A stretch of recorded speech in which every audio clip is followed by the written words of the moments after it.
أعوذ بالله من الشيطان الرجيم بسم الله الرحمن الرحيم لتجدن أشد الناس عداوة للذين آمنوا اليهود والذين أشركوا صدق الله مولانا العظيم وصدق رسوله النبي الكريم ونحن على ذلك من الشاهدين والشاكرين والحمد لله رب العالمين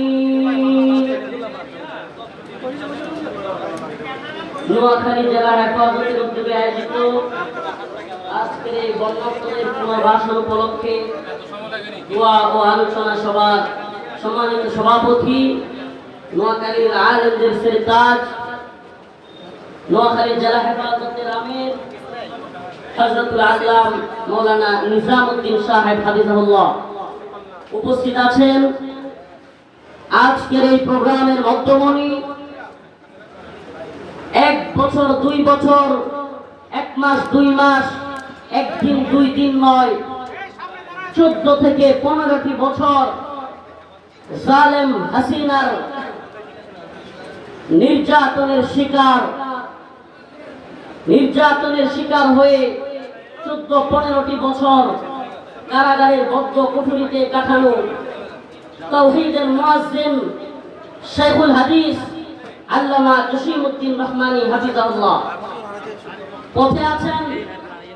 উম্মাহর দরদি রাহবার, উম্মার জন্য যার মন কাঁদে, সব সময় যার মধ্যে উম্মার পিঠি দেখতে পাই, শাইখুনা হারুন ইজহার হাফিজাহুল্লাহ। আমি যে মানুষটির মধ্যে আকাবির আসলাফদের সাহাবায়ে কেরামের নমুনা দেখতে পাই, পথে আছেন প্রিয় ভাই মুফতি মাহমুদ হাসান গনবী হাফিজাহুল্লাহ। আরো উলামায়ে কেরাম, হেফাজতের শীর্ষ নেতৃবৃন্দ আপনাদের এখানে উপস্থিত হওয়ার জন্য আসতেছেন।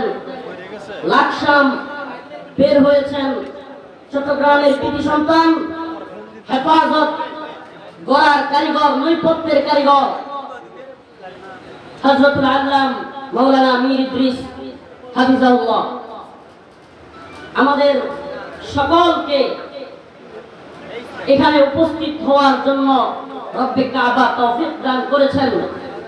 ওনারা আসতেছেন, আমরা ওনাদের মুখ থেকে গুরুত্বপূর্ণ কথা শুনবো। সেজন্য রব্বে কাবার দরবারে প্রথমে কালিমাতুশ শুকর আদায় করে বলি আলহামদুলিল্লাহ। প্রিয় উপস্থিতি, আলোচনার বিষয় নির্ধারণ করা হয়েছে বরকাত্তদের পুনর্বাসন। আমি আয়াতে কারিমা তিলাওয়াত করেছি মুসলমানদের শত্রু, মুসলমানদের কঠিন শত্রু। আল্লাহ পাক বলছেন কোরআনে, দুটার মধ্যে কি মিল? আলোচনা সভা নির্ধারণ করা হয়েছে বন্যার্তদের পুনর্বাসন, আর আমি আয়াত কারিমা তিলাওয়াত করেছি ইসলামের শত্রু কারা।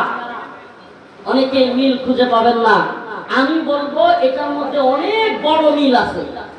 দয়া করে কেউ যদি এইদিকে না এসে ওদিকে বসলে মনে হয় ভালো হবে, মনে কিছু নেবেন না, কারণ এখানে আসলে মঞ্চে এটা কাপাকাপি শুরু হয় এবং মনে কিছু নেন না, ওই দিক থেকে রাস্তা করলে আমাদের ভালো হবে।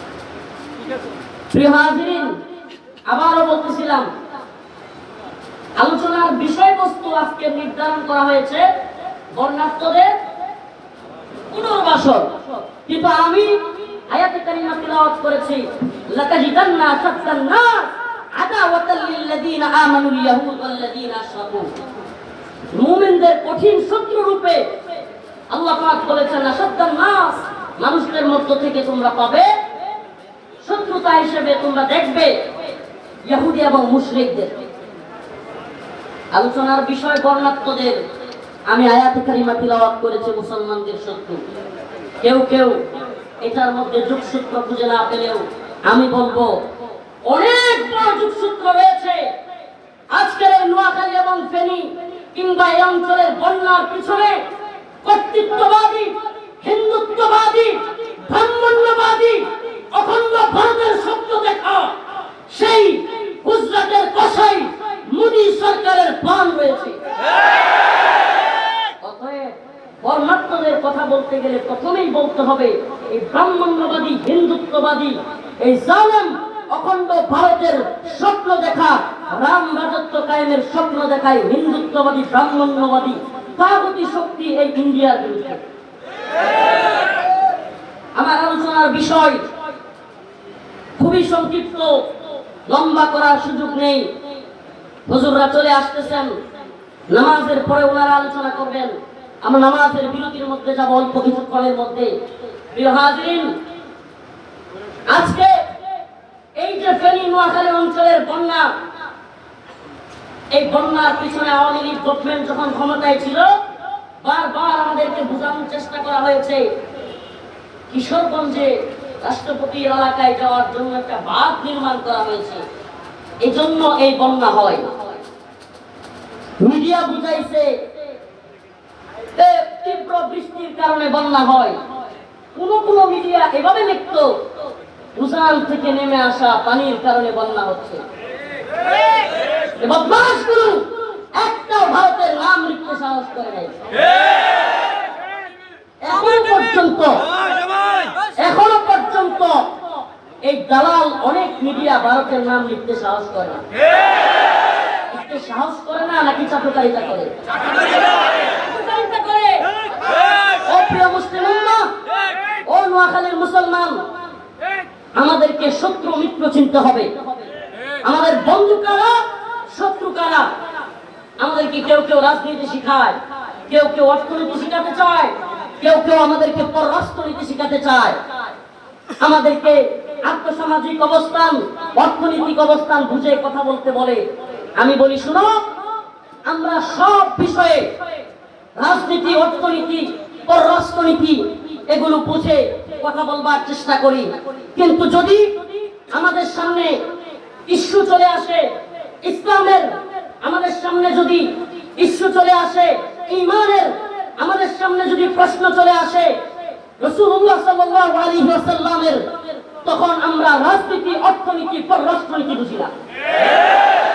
খুব ক্লিয়ার বুঝতে হবে, আমরা পররাষ্ট্রনীতি বুঝি, আমাদেরকে পররাষ্ট্রনীতি বোঝানোর দরকার নাই। আমরা পররাষ্ট্রনীতি বুঝি মানি, কিন্তু পররাষ্ট্রনীতির নামে নত জানু প্রভু এবং কৃতদাসের পররাষ্ট্রনীতি আমরা মানি না। আমরা আবার বলছি, আমরা যে প্রশ্নে ভারত বিরোধী, কিসের প্রশ্নে? ইসলাম প্রশ্নে, ঈমান প্রশ্নে, মুসলিমদের এই ভূখণ্ড ধ্বংস করার পায়তারার প্রশ্নে আমরা ভারত বিরোধী। একই প্রশ্নে আমরা আমেরিকার বিরোধী। এটা খুব ভালোভাবে বুঝতে হবে। আওয়ামী লীগ গভর্নমেন্ট ক্ষমতায় থাকাকালীন আপনারা দেখেছেন নূপুর শর্মা ভারতে বসে রাসূলুল্লাহ সাল্লাল্লাহু আলাইহি ওয়াসাল্লামকে নিয়ে কটূক্তি করেছিল। এ বাংলার মুসলমান আলেম সমাজ গ্রেফতার হওয়ার পরেও সাধারণ জেনারেল শিক্ষিত নটরডেম কলেজের ছাত্ররা, রাজশাহী বিশ্ববিদ্যালয়ের ছাত্ররা, বিভিন্ন কলেজ ভার্সিটি পড়ুয়া ছাত্ররা রাসূলুল্লাহ সাল্লাল্লাহু আলাইহি ওয়াসাল্লামের ভালোবাসায় রাজপথে তীব্র আন্দোলন গড়ে তুলেছিল। আপনারা দেখেছেন। আশ্চর্যের বিষয়, এক কুখ্যাত কুলাঙ্গার আব্দুস শয়তান, এটার নাম দিয়েছিল আব্দুল মোমেন। আমি বলি এটা আব্দুস শয়তান। এই আব্দুস শয়তান দম্ভ ভরে হিন্দুদের প্রোগ্রামে গিয়ে বলেছিল, এক ভদ্র মহিলা ভারতে একটা কথা বলে ফেলেছিল, আমরা এই ইস্যুতে বাংলাদেশে আন্দোলন করতে দেই নাই।